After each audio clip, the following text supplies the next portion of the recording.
চলমান রাজনৈতিক বিষয়ে অল্প কিছু কথা বলবো। প্রথমে শুরু করি সাবেক ছাত্রলীগ নেতা বর্তমান বিএনপি নেতা ফজলুর রহমান, কিশোরগঞ্জের ফজু। তিনি 5ই আগস্টের পরে গত 16 বছরের আওয়ামী লীগের আলেম বিদ্বেষী ভূমিকা এবং ইসলাম বিদ্বেষী ভূমিকা তাদের অনুপস্থিতিতে যেন ফজলুর রহমান নিজের কাঁধে তুলে নিয়েছিলেন। টকশোতে এবং বিভিন্ন জায়গায় আলেম উলামা ইসলামপন্থীদেরকে নিয়ে কটাক্ষ এবং তির্যক মন্তব্য করা যেন তার নিয়মিত নিত্য নৈমিত্তিক কাজ হয়ে দাঁড়িয়েছিল। কিছুদিন সেটা বন্ধ ছিল, ভেবেছিলাম হাইকমান্ডের নির্দেশে অথবা নিজের শুভবুদ্ধির উদয়ের কারণে হয়তো এই লোকটি শুধরে গেছে। কিন্তু আসলে কয়লা ধুলে ময়লা যায় না। তিনি নতুন ডায়লগ বাজারে ছেড়েছেন যে শেখ হাসিনা খারাপ, আওয়ামী লীগ খারাপ না।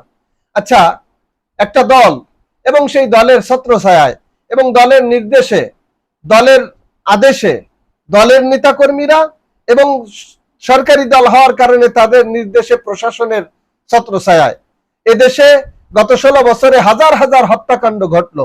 এরপরেও আপনার কাছে আওয়ামী লীগ খারাপ না, তাহলে আওয়ামী লীগ খারাপ হবে কি করে?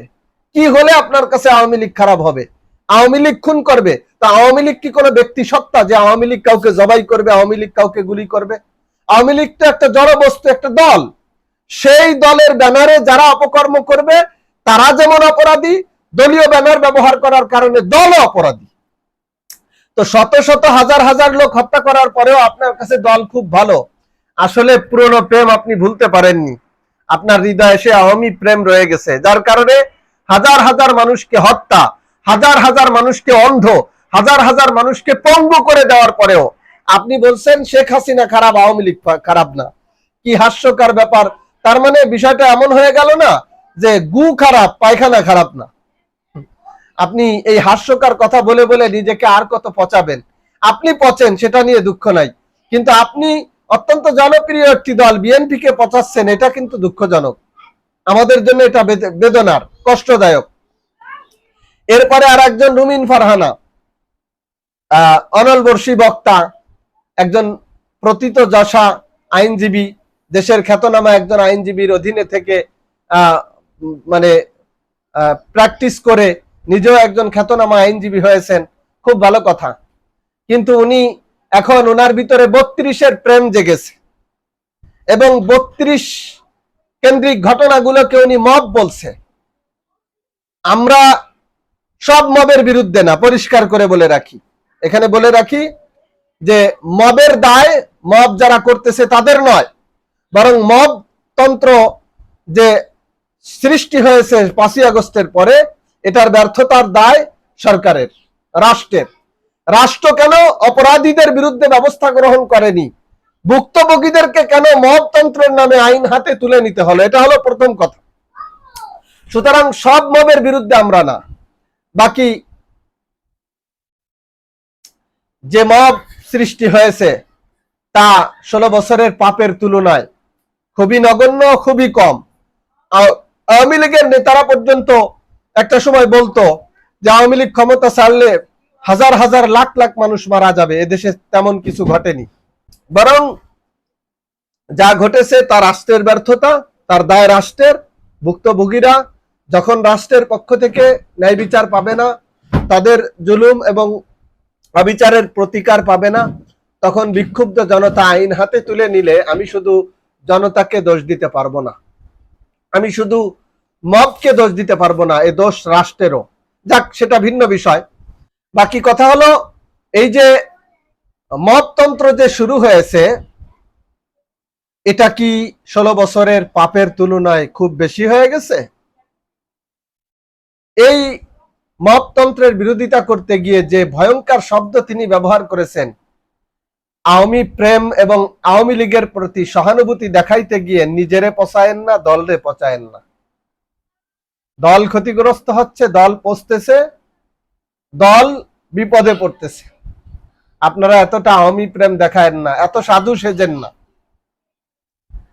ছবিগিরি আর সাধুগিরি রাজনীতিতে চলে না, বরং রাজনীতিতে যা হচ্ছে সময় সবচেয়ে বড় প্রতিশোধ গ্রহণকারী। সময় তার প্রতিশোধ নিচ্ছে, সময়কে প্রতিশোধ নিতে দিন। আপনারা এই বিএনপির হাইকমান্ডের কাছে অনুরোধ, এই ফজলুর রহমান, রুমিন ফারহানাদেরকে একটু নিয়ন্ত্রণ করুন। কথা বেশি বললে ভুল বেশি হয়, এরা বেশি কথা বলতে গিয়ে জগা খিচুড়ি করে ফেলতেছে।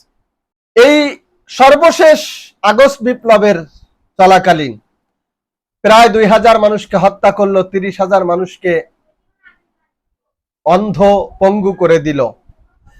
তারপরে একটা বছর পার হয়ে গেল, চুল পরিমাণ অনুশোচনা এবং অনুতপ্ত তো হলো না, উল্টো ফেসবুক লাইভের মাধ্যমে, অনলাইনের বিভিন্ন প্ল্যাটফর্মে, সামাজিক যোগাযোগ মাধ্যমে, বক্তব্যের মাধ্যমে দম্ভ, অহংকার, দাম্ভিকতা দেখিয়ে চলছে। আর আপনারা আসছেন মবতন্ত্রের নামে বিক্ষুব্ধ জনতার সামান্য প্রতিরোধ, সামান্য প্রতিশোধকে মবতন্ত্র বলে। ভয়ঙ্কর মবতন্ত্র শব্দ কি, ভয়ঙ্কর মবতন্ত্র। যাই হোক, কথা আর বাড়াবো না। মবতন্ত্রের জন্য দায়ী রাষ্ট্র, জনগণকে আমি কোনোভাবেই দায় দিতে পারবো না। আর বিএনপির হাইকমান্ডের কাছে অনুরোধ, এই ফজলুর রহমান এবং এই রুমিন ফারহানাদেরকে একটু হলেও নিয়ন্ত্রণ করুন। এরা যেন বিএনপিকে আওয়ামী লীগের জায়গায় না নিয়ে যায়, এরা যেন বিএনপিকে ইসলাম এবং আলেম উলামা বিদ্বেষীদের কাতারে দাঁড় না করায়, এরা যেন বিএনপিকে আওয়ামী মতবাদে পরিচালিত করতে না পারে। আর একটা বিষয় হলো, বিএনপির ভাইদেরকে বলবো, রাজনৈতিক বিরোধ, রাজনৈতিক মতপার্থক্য, রাজনৈতিক মতভিন্নতা থাকতেই পারে।